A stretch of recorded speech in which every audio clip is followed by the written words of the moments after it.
Hey, welcome to another episode of the Living Pittsburgh Show. My name is Marty. I'm one of your hosts. And the Living Pittsburgh Show is all about bringing interesting people and places from in and around Pittsburgh to you so that we can all get to know them. Today we have Grace from the Botanical Vegan Café and Market in Aspinwall. Hey, Grace, welcome to the show. Thanks. Welcome. So nice to see you. It's been a long time. I don't think I've seen you since before COVID. Yeah. We were Luke and Mike's. It's been a long. It has been a minute, unfortunately. Whoop. Is that my phone? Sorry about that. Well, one of the things that we like to do to kick off the show is something called the Living Pittsburgh Give Back program. And if it's okay, I'd like to play a game with you. Is that okay with you? Sure. All right.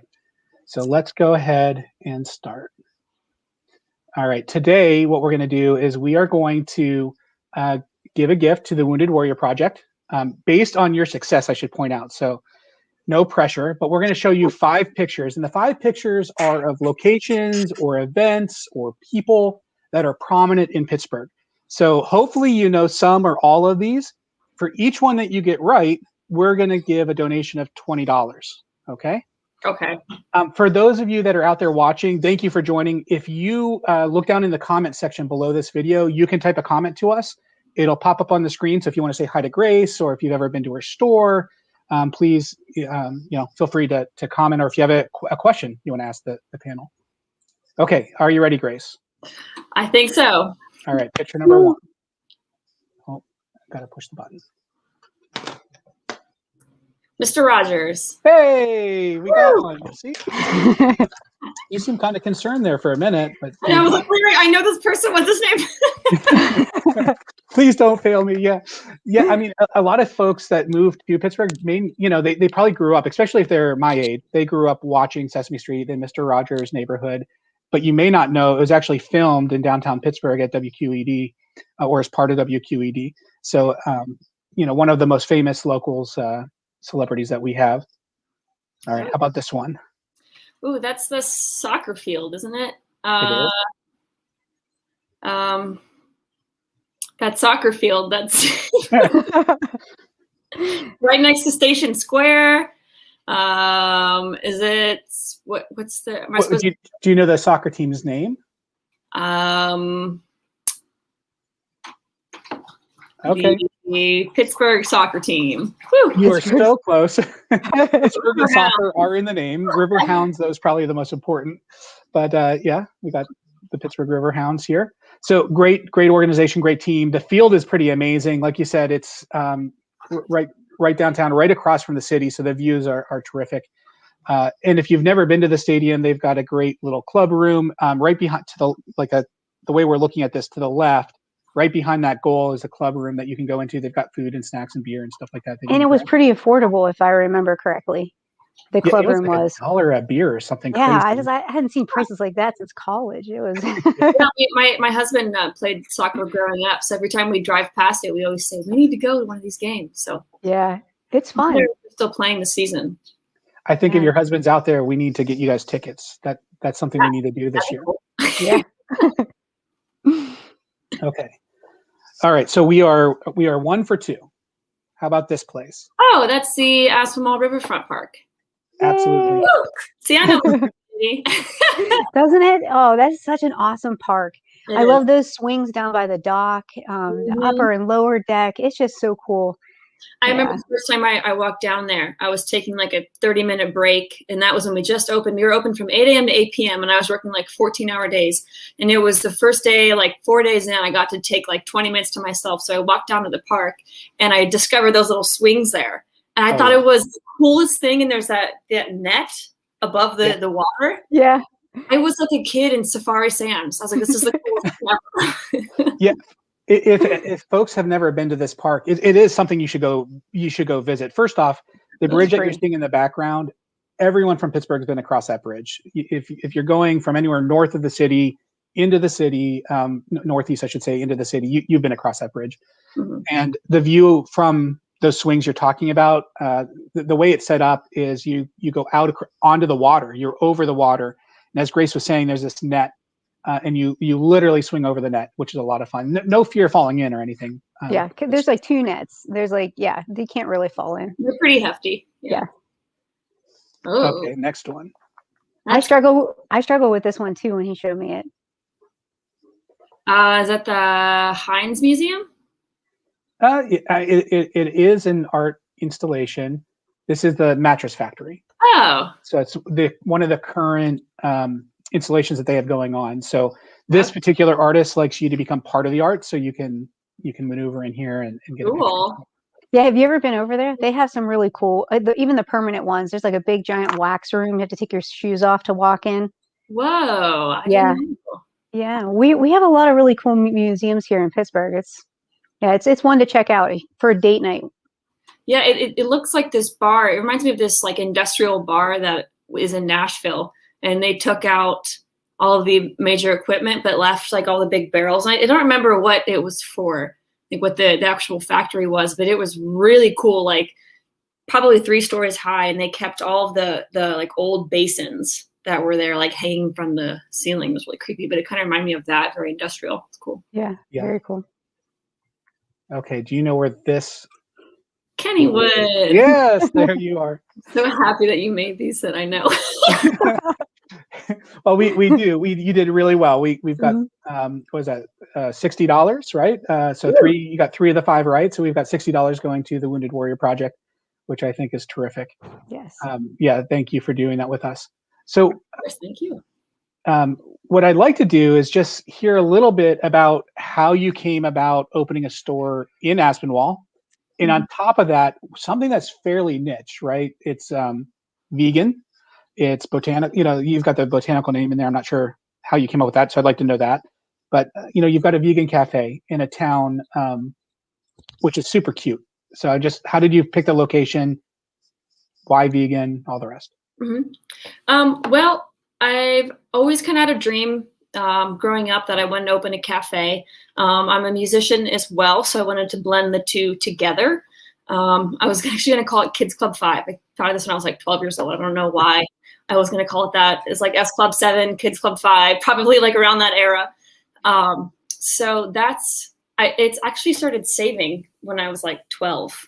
And I think by the time I went to college, I had like $8,000 just from like saving from like mowing lawns and stuff like that in this account that I, of course, threw away in college. But the idea, yeah, exactly. I spent it very wisely, I'm sure. But the idea kind of carried on, and I've always been like health conscious. I was raised more like on the holistic side, and there was always like a natural remedy to try before implementing anything else. So it was always an interesting aspect and an interesting part of life that I've just felt attached to. And then when I moved to Nashville, Tennessee after college, I worked at a juice bar called I Love Juice Bar. And it was a fantastic experience, really great people.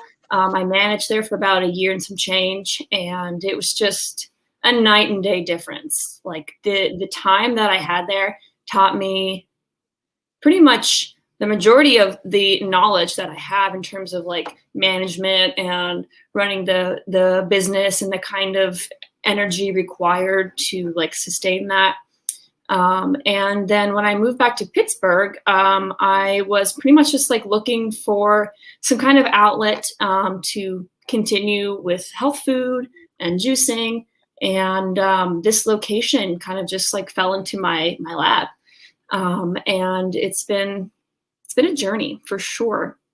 I operated it before, and it was in March, actually. So March 2nd is when I opened it. And that was a week before shutdown.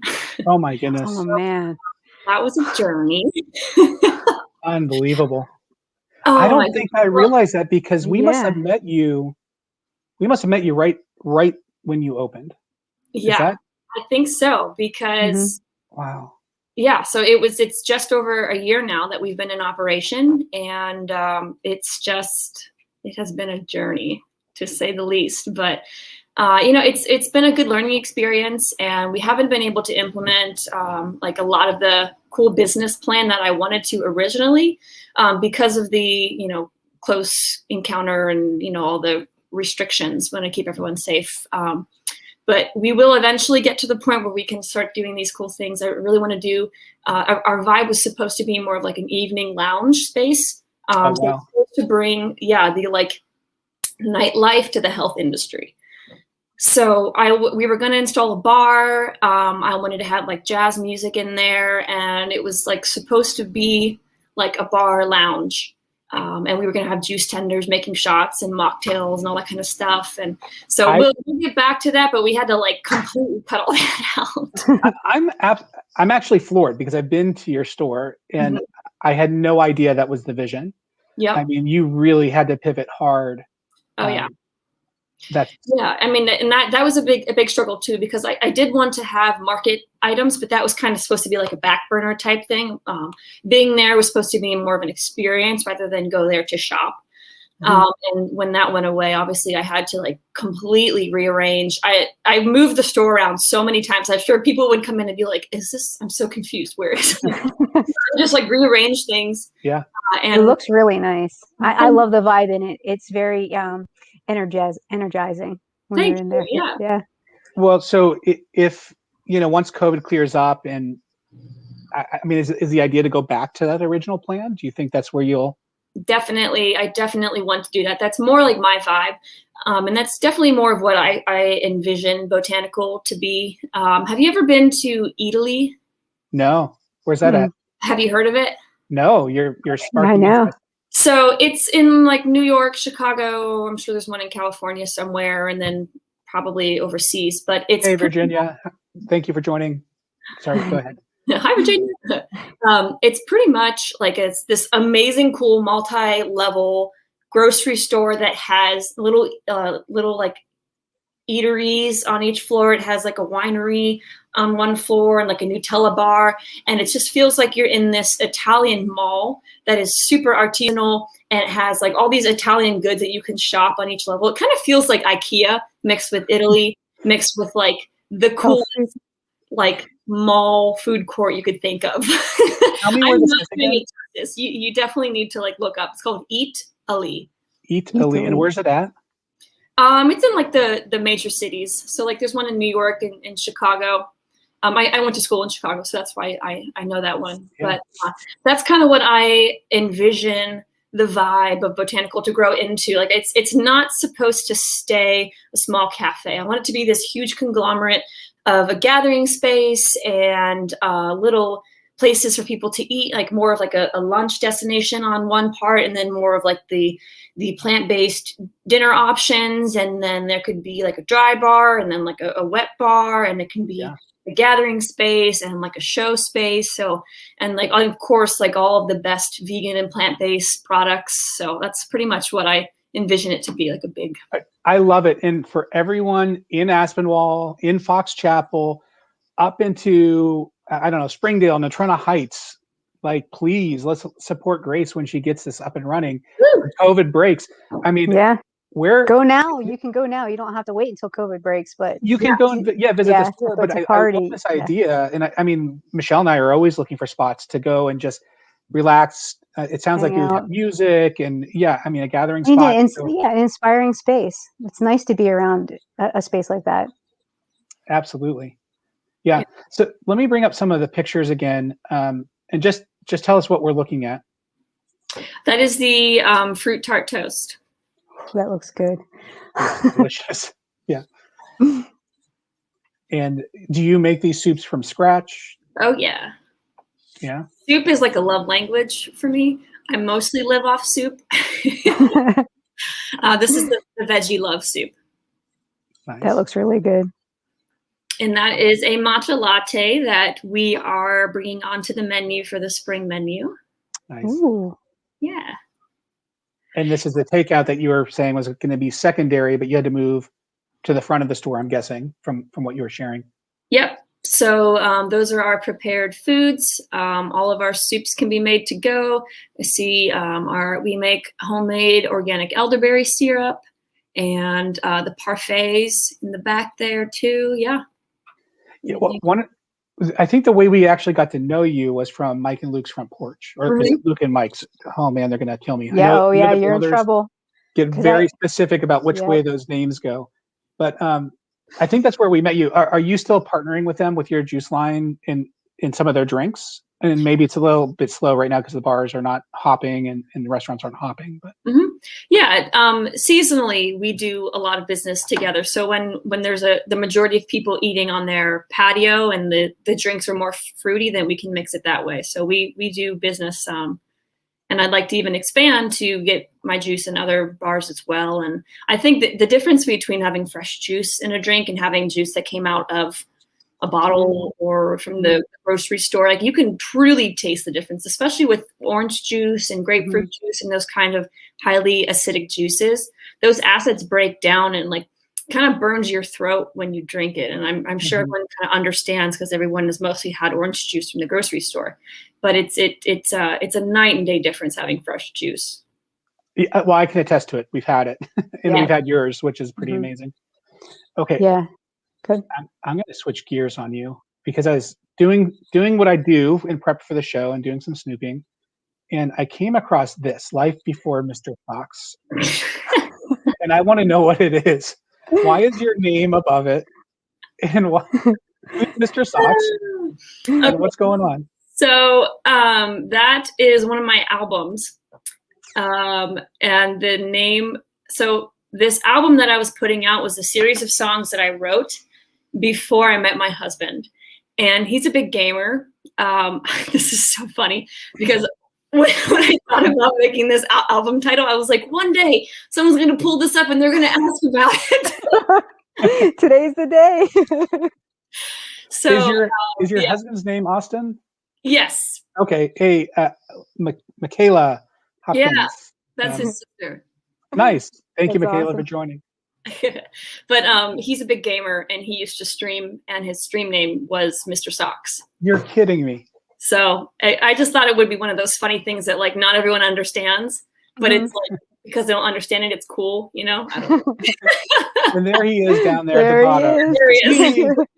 Austin, I love it. I think we need to have a different conversation about gaming and streaming after this. Yeah. Oh my God. We can connect. You can get him started and he won't stop.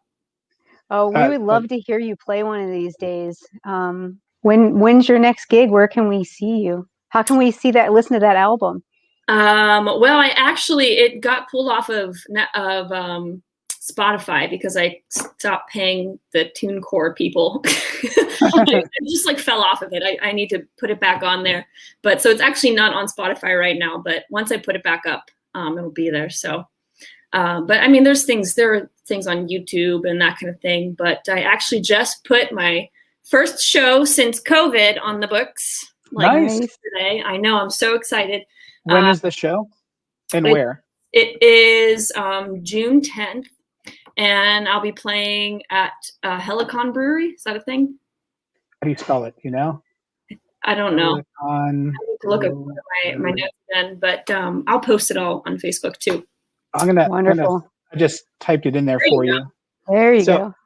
Folks, the spelling may not be perfect, but let's go support Grace on June 10th.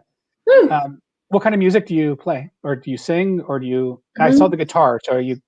Or both? I sing and I play piano and guitar. Yep. So I went to school for jazz. So mostly jazz and blues are like my niche. But I did play on Broadway for... like a good year or so in Nashville. So that was country. Yeah. And it was fun. It was fun while I was there, but not exactly my genre. Yeah. But who are some of your favorite artists? Ooh, Madeleine Perreault, Melody Gardot. And then this one's kind of out there, but Otmar Liebert. He's a classical guitarist. It's usually like Spanish guitar. And I just like grew up listening to him. So it's always on. I always have it on somewhere. But it's great music to like work to also. So you're a cafe owner in the daytime and a singer, songwriter, performer in between. That's pretty cool. Yeah. I love that you're multidimensional. And a house renovator as well as we've been. How's that been going? Oh my gosh. Oof, man.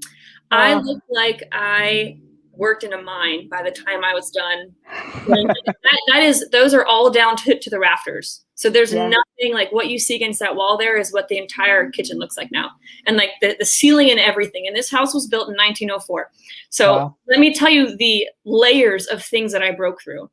So there was tile, right? And then behind the tile was a layer of concrete. Oh my goodness. Behind the concrete was the hardened drywall that was pretty much another layer of concrete. And then behind the drywall were 1,000 little wooden slats. Yeah, horsehair lath. Yeah, that held in the flour fine insulation that I'm sure I inhaled way too much of. It was a journey. Oh my goodness. I think I know what you're talking about with the cement, because I believe in the old houses, what they did is they, you had your lath, you had your plaster over that, then you had the cement, and then did you find any wire mesh in the cement? Sometimes I've heard they put wire mesh in there to hold it. Not in the wall, but we did take down the facade that was over our fireplace, and that like had to at least have been a ton of cement with mesh and everything. It was a mess. Oh my goodness. Yeah. Hi, Stacy. Thanks for joining. It's good to see you online again. Love it. Awesome. And your husband, I think we need to get another comment from him. Austin, if you're still out there, man, you guys are still married, so you survived. Someone survived. Somebody survived. Well, it's not over yet either. That's the other thing. How far along are you putting it back? Couple more years. I'm the destroyer. He's the putter backer. So I go in there with a couple hammers and I have at it. Oh, that sounds way too familiar. Except Marty's the one who can't be left alone with a hammer. He doesn't even take it all down. He just makes it bad enough that everybody else has to take it down. There was a house that we flipped, and so about the size. I don't know your whole kitchen dimension here, but it was roughly a decent sized bathroom. And the idea was we just go in that bathroom, we tear everything out, and we put it back. That was it. Don't touch anything else in the house, and then we sell it. Just that. Just that.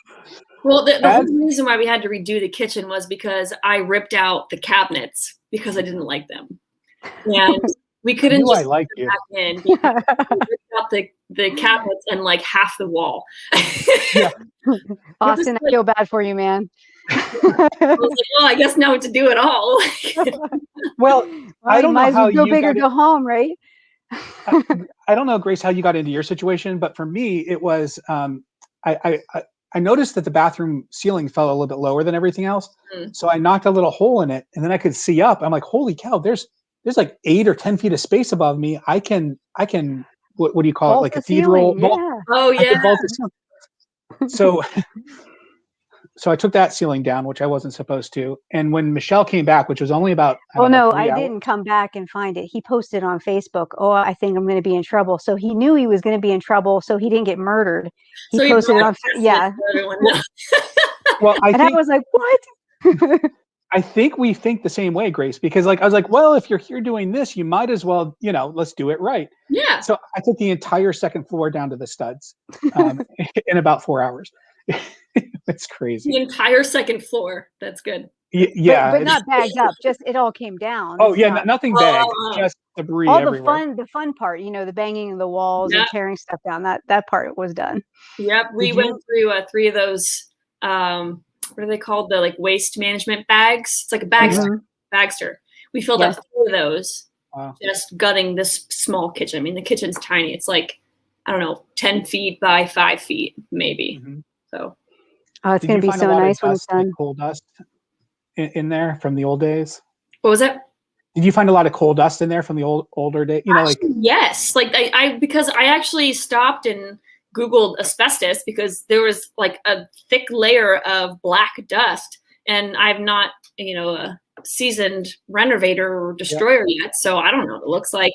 And I guess it was just coal or dirt or something, but Pittsburgh was so dirty back in the day. Oh, so dirty. And the coal dust would float through I don't know how it all worked, but every time we've ever done a renovation where I take down a ceiling, you just turn, black from all the dust.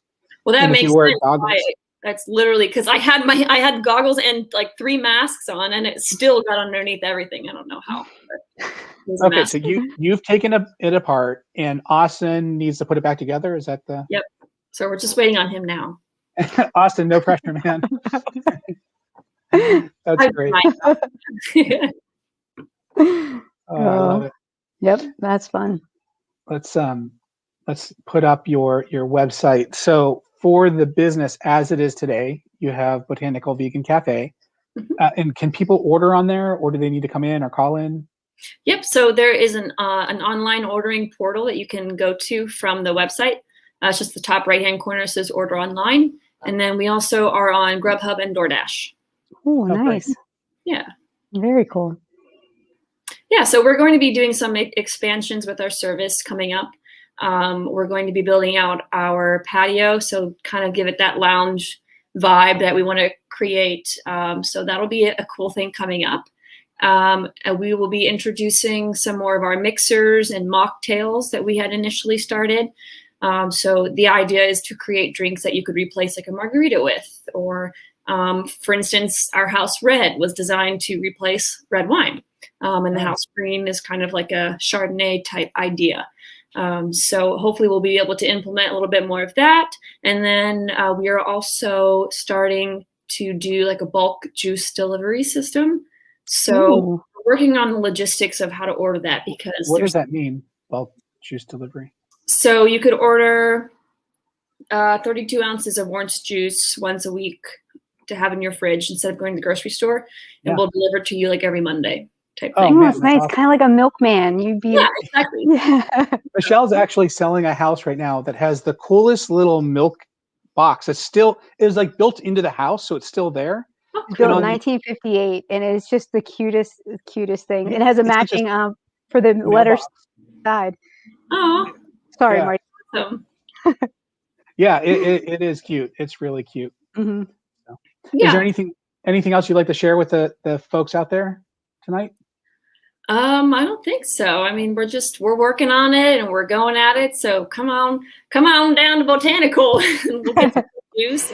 Well, tell them about your frequent flyer program with the jars. So as you go in, you buy a jar of juice. You got that lovely mason jar, but I don't know what to do with it. You can bring it back and cash it in with you, right? Yep. So if you bring your jars back, we'll give you a little punch on our card. When you get up to 10 punches, we'll give you a free juice. Woo. Yeah. Recycle. Woo. Tells into that. Yeah. Yes, I'm all into that. I loved the shot with the 5 different flavors that you can get. It came on like a little the sampler platter. So that was designed kind of like a shot ski. And obviously you can't take shots that close because it's on like a flight handle. But yeah, the idea is supposed to be something like a shot ski, and eventually we're going to have like the bigger ones everyone can take together, but maybe the more painful ones makes it more fun. Yeah, there was one in that sampler that was a little tougher to swallow than the I had a pineapple juice one that was really good, and then there was one that was very green. But we had such a blast. Oh, there you can see it there. Heather and I, we had a good afternoon at your place. The girl that was working that day was so sweet. Maddie, she's great. Yeah. Yeah, there's the flight I think you're talking about. Yep. Yeah, so those line 'em up shots can be really fun. You get like a big group in there and you kind of like race to get them down and take them in. Yeah, so healthy. Yeah. Well, that's like the fun thing is most people want like the experience of that and not the ramifications of having 4 shots of alcohol. You know what I mean? Right. And I'm a very social person and I'm very extroverted. So COVID and the lockdown and everything is like detrimental to my social life and my mental health and all that stuff. So like having this and wanting to push this out was so important to me. And hopefully we'll be able to do that this summer and bring that aspect back, because I just want to be around people. Like it was never really about alcohol or partying, and not to put that down, everything has its in place, but I'm more about like, let me just go have like a great time and like not get destroyed so I can do it again the next day, Yeah. Right. Yeah. Oh, well, I can't wait to see it. Yeah. And we're here to absolutely support you. I think it's phenomenal. we love seeing businesses in Aspinwall, and we think the town is terrific, and you're going to be an amazing destination once you get the secondary part of your business set up. So we're pretty excited about it. I did have a question though, because again, I've been to the store. Where are you putting the outdoor cafe or the outdoor patio? Is it in front somewhere? It's going to loop around this side. Okay. So there's that little, it's small, but it's like a little courtyard on the side. Okay. And so we're going to turn that, like we're going to keep the little walkway on the side, but all of that's going to be pretty much like seating and lounge space. And then something else I'd like to do, depending on how COVID looks, is have a like annual street party, like a block party. Yeah. And get an outdoor bar and do bar juice tending and everything out there, and have some music out there, and we'll get some more lounge chairs and just have a great time. So I want to do that. There's some sort of, well, first off, I think Aspen will help support you on that, because Michelle was just sharing. Is it this weekend, Michelle? I didn't. Yeah, I get to think read so, the on the whole thing. 20th. Are you? Yeah. The porch toast. Are you participating in that? Oh yeah. Oh, Tell nice. us about that. We just heard about it. Tell us. Well, I know a small amount about it. This is going to be my first year participating in it, but it was created by a woman, I believe, who lives in Aspinwall, and she wanted to find a way to bring all the neighbors outside during COVID. So this happened last year also, and it was a way to have everyone do something that was together, but also from safe distance. Mm-hmm. So everyone just like came onto their porch, and they all toasted and just kind of like yelled across the street, and to their friends over the porches. So this year she's done a lot of work expanding it, and a lot of the businesses are involved and are offering specials to people who are participating in the porch toast. So this Saturday, if you go in, ask for the porch toast special, and you'll get 20% off juice and spritzers and 10% off food that you can celebrate and have on your porch.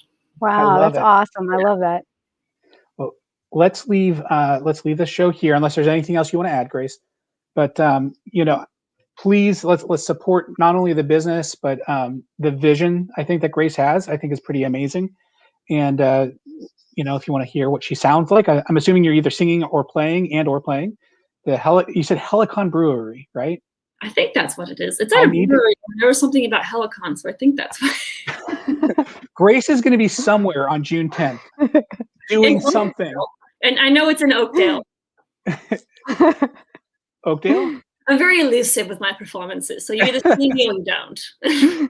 Nice. And look, I think you've got a new customer. Well, I don't know if it's a new customer, but Virginia, hey, it's Virginia. Yeah, she'll be opening a new small business in Freeport. They're opening a coffee shop. Oh, so yeah. Actually, you and Virginia would get along like peaches and cream. You guys would really get along. Virginia, sorry, Virginia, I know you can't talk, and I'm going to just talk about you for a moment.